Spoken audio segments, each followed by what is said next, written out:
चपड़ी जे अवामी फनकार जलाल चांडिया खे नेठ सरकारी सतह ते बि मञता मिलण शुरू थी आहे। पंहिंजे गायकी जे निराले अंदाज़ सां लखें दिलनि ते राज कंदड़ जलाल चांडिया खे भेटा पेश करण लाइ सकाफ़त खाते तरफ़ां हैदराबाद में तक़रीब मुनक़द थी। उन तक़रीब में जलाल चांडिया खे लफ़्ज़नि सां गॾु गायकीअ जे अंदाज़ में बि ज़बरदस्त भेटा पेश कई वई।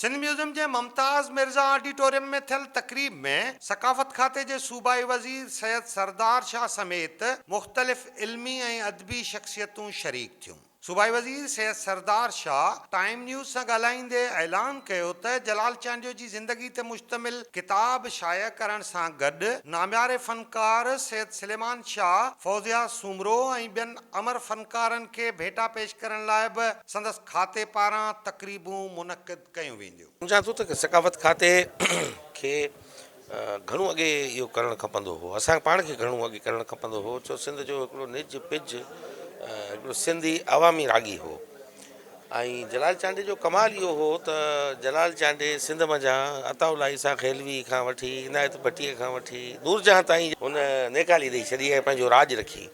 अयूब खान जा जेके फ़ोटू आहिनि उहे ट्रकुनि तां लहराए पंहिंजा फ़ोटू लॻाए छॾी, जेके अॼु ॾींहं ताईं मूं ते लॻा पिया आहिनि। ऐं सम्झां थो त ख़ल्क़े ख़ुदा जी जेका मोहबत आहे उन ते दुनिया जी का बि ताक़त उहा नथी करे सघे। उनजो अंदाज़, सिंधी टोपी, जेको निज पिज हिकिड़े मुड़ुस माण्हू सिंधीअ जो जेको तसवुरु आहे, जेको इमेज जेको हिकिड़ो जुड़े थो त ॻोठाणे सिंधीअ जो, उहो जलाल चांडे वञी अपनायो ऐं सिंधी टोपी पाइण जेका आहे उहा फ़ख़ुरिया ॻाल्हि थी वई। असां कोशिशि इहा कई सकाफ़त खाते ते इन जे गायकीअ जे अंदाज़ खे जीअरो रखिजे। पोइ उनजे पुट खे दिलबर जलाल खे असां मुख़्तलिफ़ स्टेज ते खणी वियासीं, इस्लामाबाद खां वठी लंडन ताईं हुन परफॉर्म कयो त इहो सिलसिलो रुकिजे न। त इहो बि हिकिड़ो असांजो सकाफ़ती रंग आहे ऐं हिकिड़ो अवामी रंग आहे ऐं अॼु हुनजो हिते औलाद बि मौजूदु आहिनि ऐं जेके हुन सां गॾु जेके हमअसर आहिनि उहे बि आहिनि, या हुनजी गायकीअ जा यकता रिपोर्टा जेके फ़नकार आहिनि उहे बि हिते मौजूदु आहिनि जेके जलाल खे ट्रिब्यूट ॾींदा। ऐं असां हाणे ईअं अवामी जेके फ़नकार आहिनि उन्हनि खे ट्रिब्यूट ॾियण जो ऐं उन्हनि खे ख़राज तहसीन पेश करण जो हिकिड़ो सिलसिलो रखियो आहे। अॻु में मिठू कच्छी खे बि ॾेई चुका आहियूं, मोहम्मद इब्राहिम खे, ममन जुमन खे, ॿियनि काफ़ी फ़नकारनि खे। हाणे ईअं मुंहिंजी ख़्वाहिश हूंदी त सलेमान शाह खे बि ईअं हिकिड़ो ट्रिब्यूट पेश थिए, जेके सिंध जा माण्हू आहे त नए नसुल खे ख़बर पए थी उहा छा। छो त असां पंहिंजे बाबा सां जो गॾु गुज़ारियो, टाइम गुज़ारियो, त उनजी बि मिसाल, एॾो नालो, एॾी शख़्सियत, हुनजी मर्ज़ी वारो कंहिंसां न मिले त हुनजी मर्ज़ी आहे, न मिले हुनजी मर्ज़ी आहे। पर छा हुनजी अहिड़ी तबियत हुई त ग़रीब सां ग़रीब, अमीर सां अमीर, फ़क़ीर सां फ़क़ीर, अमीर सां अमीर।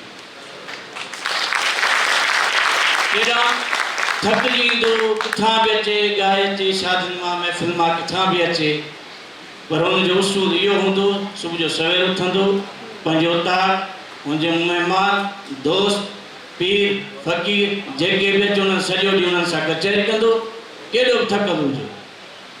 इहा छा आहे, हुनजी पंहिंजी हिकिड़ी ॿारहाड़ी वारो सिस्टम हुयो, हुनजो हिकिड़ो उताकी सिस्टम हुयो। जलाल चांडियो असांजो हिकिड़ो अवामी फ़नकार हो, जेको अॼु बि जेको आहे अवाम जे जेको आहे दिलुनि ते राज करे थो। अॼु बि हुननि जी दिलि ते बादशाही हुनजी अञा क़ाइमु आहे। अॼु बि कंहिं महफ़िल में वञो त फ़रमाइश थी अचे हुनजे कलामनि जी त भई जलाल चांडे जेको कलाम ॿुधायो, या भले ईअं खणी चइजे त रेडियो जेको प्रोग्राम थिए त लिसनर ज़ाहिर जलाल चांडे जे कलामनि जी फ़रमाइश कनि था।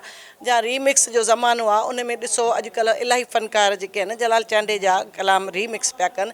ख़ुदि मूं पाण कया आहिनि, मूं कया आहिनि कैसेट जे ज़माने में।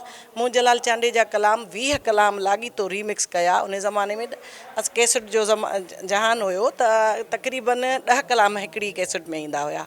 त मूं हिकिड़ी सिंधी कलामनि जी कई, हिकिड़ी सराइकी कलामनि जी कई। जलाल चांडे जा मूं कलाम इलाही ॻाया। हिकिड़ो सराइकी जेको हुयो, कहिड़े वेस करा में दोस्तो मेरा जानी रुस गए, अते जेडू केडू जानी मेरा मुकदर टूट गया है, अते जेडू केडू जानी मेरा मुकदर टूट गया है। जहिड़ो जलाल हो तहिड़े फ़न में कमाल हूंदो। मूंखे चवंदो जिते आउं हुजां न उते मुंहिंजी एंट्री न कजांइ। माण्हू चवंदा हीअ बि मश्करी थो करे।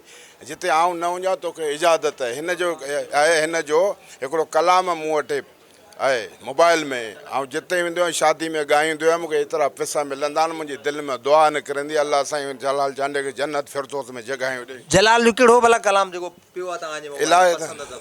हुन मूंखे चई मिठू तुंहिंजे मथां मूं कलाम ॻायो हल न मिठो दिलो ॾकर जर जान बजान जलाई थो जान बजान जलाई थो मूं सां छो न ॻाल्हाई थो। चई मूं तुंहिंजे मथां कलाम ॻायो आहे त मोहबत ई माण्हू। यकतारे ऐं चपड़ी ज़रिए राग जे रंगनि खे निखेरींदड़ जलाल चांडिया खे भेटा पेश करण वारी तकरीब में नाम्यारी फनकारा ताज मस्तानी बि सुर विखेरे महफ़िल मोहे छॾी।